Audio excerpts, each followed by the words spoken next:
Hello guys, welcome to Pakistani real action. तो कैसे हैं आप सब? उम्मीद है आप सब बढ़िया होंगे। मेरा नाम है मुदस्सिर। मैं हूं बशर। सो गाइस, हिस्ट्री गवाह है इस बात की कि जब जब किसी देश ने जिस काम में भारत का मजाक उड़ाया कि भारत ये चीज़ नहीं कर सकता, तब तब भारत ने वो ईगो पर चीज़ ली है और दिमाग ईगो पे भी नहीं, मतलब दिल में वो चीज़ रखी है और उसी देश को मुंह तोड़ मेहनत से जवाब दिया। मेहनत से हाँ, उसको मतलब मुंह तोड़ जवाब दिया उस कंट्री को जिसने मतलब पहले चाइना अमेरिका जो करता है भारत उसको जवाब देता है। अब आज की वीडियो को जो टाइटल है, भारत ने बना डाला पहला अपना इंजन।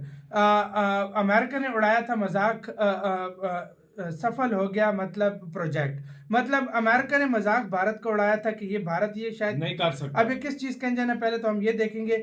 मतलब इसमें शायद अमेरिका ने भी मजाक उड़ाया था और भारत ने वही अपना सफल उसका परीक्षण कर लिया। क्या इंजन है, क्या सीन है, सारा वीडियो देखेंगे, सारी बात बाद में करेंगे। इनसाइड नॉलेज का वीडियो प्लीज इनका चैनल लाजमी सब्सक्राइब कीजिएगा। काउंट करते हैं 3 2 1 एंड स्टार्ट। दोस्तों, जिस दिन का भारत को लंबे अरसे से इंतजार था, आखिरकार वह कल पूरा हो गया। भारत को एक ऐसे क्षेत्र में महारत हासिल हो गई है जिसकी फ्लीट में अभी तक कुछ गिने चुने ही देश शामिल थे। रूस, अमेरिका, जापान जैसे देशों के पास ये तकनीकी पहले से ही मौजूद थी, लेकिन यहाँ पर इन देशों का दोहरा चरित्र देखिए। जब भारत ने इस पर काम करना शुरू किया था तो इन देशों ने चिंता जाहिर की थी और अमेरिका का कहना था कि भारत क्रायोजेनिक इंजन के इस्तेमाल मिसाइल बनाने में कर सकता है। दरअसल अमेरिका समेत कुछ ताकतवर देश नहीं चाहते थे कि भारत क्रायोजेनिक इंजन की तकनीक हासिल करके अरबों डॉलर की स्पेस साइंस फील्ड में कदम रख पाए। लेकिन भारत की जिद थी कि वह भी CE-20 क्रायोजेनिक इंजन का निर्माण करे, क्योंकि इस तरह के इंजन से ज्यादा वजन वाली सैटेलाइट की लॉन्चिंग बहुत ही आसानी से की जा सकती है। उधर इन देशों को इस बात का डर था कि कहीं भारत ने इसका उपयोग मिसाइलों में कर दिया तो दुनिया में कहर मचा देगा। लेकिन तभी भारत की ओर से कहा गया था कि इस खास तकनीक का इस्तेमाल केवल स्पेस टेक्नोलॉजी में करेंगे। तो अब आपको बता दें कि भारत के इसरो ने एक ऐसी तकनीक का इस्तेमाल करके इंजन का सफल परीक्षण किया है जिसका निर्माण करना हर किसी देश के बस की बात नहीं है। जिस इंजन का सफल परीक्षण किया गया है उस इंजन का नाम CE-20 क्रायोजेनिक इंजन है। इस इंजन का इस्तेमाल इसरो के द्वारा भविष्य में GSLV मिशनों में किया जाएगा। वहीं पर इसरो की ओर से दी गई जानकारी के अनुसार 22 टन थ्रस्ट स्तर पर क्रायोजेनिक इंजन CE-20 इंजन को सबसे लंबी अवधि 650 सेकंड तक सफलतापूर्वक चलाया गया। यह हॉट टेस्ट तमिलनाडु के महेंद्रगिरी स्थित इसरो प्रोपल्सन कॉम्प्लेक्स में किया गया। दोस्तों, इस परीक्षण के द्वारा क्रायोजेनिक इंजन CE-20 को उड़ान के लिए 22 टन थ्रस्ट की क्षमता हासिल हो गई है। इस परीक्षण के दौरान क्रायोजेनिक इंजन CE-20 को पहले 40 सेकंड तक 20.2 टन थ्रस्ट स्तर पर परिचालित किया गया। वहीं इसके बाद 20 टन के सामान्य स्तर पर परिचालित किया गया। आखिरी 435 सेकंड तक इस इंजन को 22.2 टन थ्रस्ट स्तर पर परिचालित किया गया। वहीं इससे पहले इस इंजन का कुल 2720 सेकंड का अवधि तक हॉट टेस्ट किया जा चुका है। वहीं पर अब 650 सेकंड के परीक्षण के बाद कुल 3370 सेकंड तक हॉट टेस्ट पूरा किया जा चुका है। उधर 2014 में क्रायोजेनिक इंजन लगे रॉकेट की पहली सफल उड़ान के साथ ही भारत ये तकनीक हासिल करने वाला दुनिया का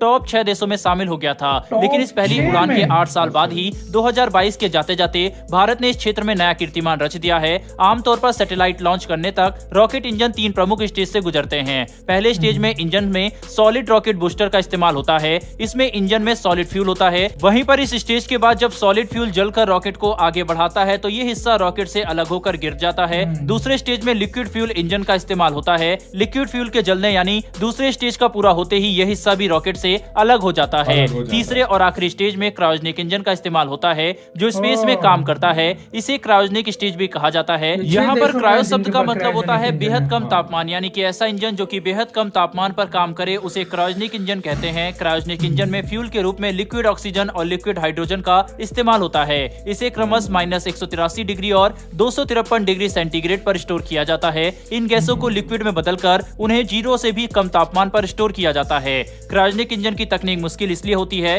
क्योंकि क्रायोजेनिक फ्यूल को लिक्विड स्टेज में रखने के लिए उन्हें बेहद कम तापमान पर स्टोर करना पड़ता है। वहीं पर इस फ्यूल का इस्तेमाल स्पेस में किया जाता है क्योंकि स्पेस में बेहद कम तापमान और वातावरण की गैर मौजूदगी यानी ऑक्सीजन न होने की वजह से वहां उस साधारण फ्यूल का इस्तेमाल नहीं किया जा सकता जिसका इस्तेमाल धरती पर संभव है। अब आप सोच सकते हैं कि भारत को कितने बड़े फील्ड में सफलता हासिल हुई है और इससे भारत का स्पेस सेक्टर आने वाले समय में काफी ज्यादा तेजी से आगे ग्रो होगा। बहरहाल बढ़ते हैं हमारी दूसरी खबर की तरफ और ये खबर C295 एयरक्राफ्ट से संबंधित है। भारत की टाटा को जर्मन मूल की कंपनी ग्रॉब G120 SPN से IP राइट्स मिल चुका है, जिसके बाद अब स्थानीय स्तर पर मेक इन इंडिया प्रोजेक्ट के तहत टाटा देश में ही C295 एयरक्राफ्ट का निर्माण करेगी। इसके उपयोग से भारत की वायुसेना सामरिक स्तर पर काफी मजबूत होने वाली है। है, एयरक्राफ्ट किसी भी भारत युद्ध में की स्थिति बनेंगे में इसका भाई। उपयोग मालवाहक के तौर पर किया जाता है।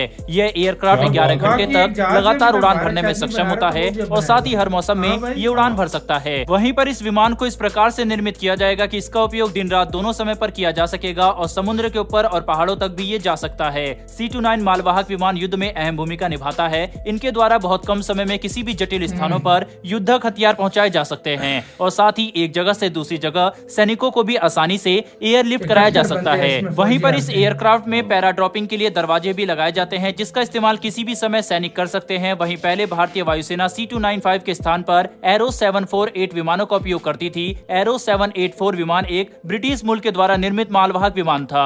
वहीं भारत को एयरबस के द्वारा 2023 से 2025 के बीच में 16 विमानों की पूर्ति की जाएगी और उसके बाद 40 विमानों को टाटा के द्वारा भारत में ही असेंबल किया जाएगा। यही वजह है कि इसका IP राइट्स मिलना भारत के लिए और टाटा कंपनी के लिए काफी अच्छी बात है। बहरहाल दोस्तों, इस वीडियो में इतना ही। अगर आपको ये इन्फॉर्मेशन और वीडियो पसंद आई हो तो वीडियो को लाइक करके तो यार गाइस वीडियो खत्म, इनकी वीडियो का लिंक मिलेगा डिस्क्रिप्शन में। सबसे पहले तो यार आप लोगों को मुबारक हो, क्रायोजेनिक इंजन बन गया। दूसरी भी कि आपकी कंट्री में आप एयरक्राफ्ट भी बनेंगे, जो बहुत ही बड़ी बात है यार। मजा आ गया यार वाकई में। और यार अगर देखा जाए ना, क्रायोजेनिक इंजन पर अभी बात करते हैं, जो सबसे ज्यादा इम्पोर्टेंट है। जिस तरीके देखो दुनिया एक जब भी ऐसा पहले दुनिया भारत कुछ करना ट्राई करता है ना, कुछ करना था। जिस तरह मार्स पर भारत जाना चाहता था, कितने कंट्रीज ने मजाक उड़ाया था कि भारत जाएगा। पहली ट्राई पे चला गया भारत और अगलों की मार के रख दी। मार्स में पहली ट्राई पे गया, उससे पहले बोलते थे सब कुछ, फिर उसके बाद बोलते थे कि यार इंडिया स्पेस सेक्टर उसका कुछ भी नहीं है, वो मतलब मजाक उड़ाते थे। आज इंडिया इस लेवल पे आ चुका, टॉप 5 में आ चुका है, टॉप 5 में आ चुका है और स्पेस में। कुछ टाइम और गुजरने दो, आपको टॉप 3 टॉप 2 में मिलेगा। में मिलेगा आपको इंडिया, क्योंकि इंडिया जिस और तरीके इंडिया से के कम बजट पर इतने सक्सेसफुल चीजें बना रहा है कि जो बड़े बड़े जो कंट्री मजाक दूसरों को उड़ाते हैं वो कभी सोच भी नहीं सकते। मैं कहता हूँ कामयाबी उसको बोलते हैं जो इंडिया इस टाइम कर रहा है। जब कोई बात आप पे करे, बात आप पे करो और कहे कि वो नहीं कर सकते, आप उसका मुंह बंद कर दो वजह से। इसको कहते हैं कामयाबी, सीरियसली वाकई में।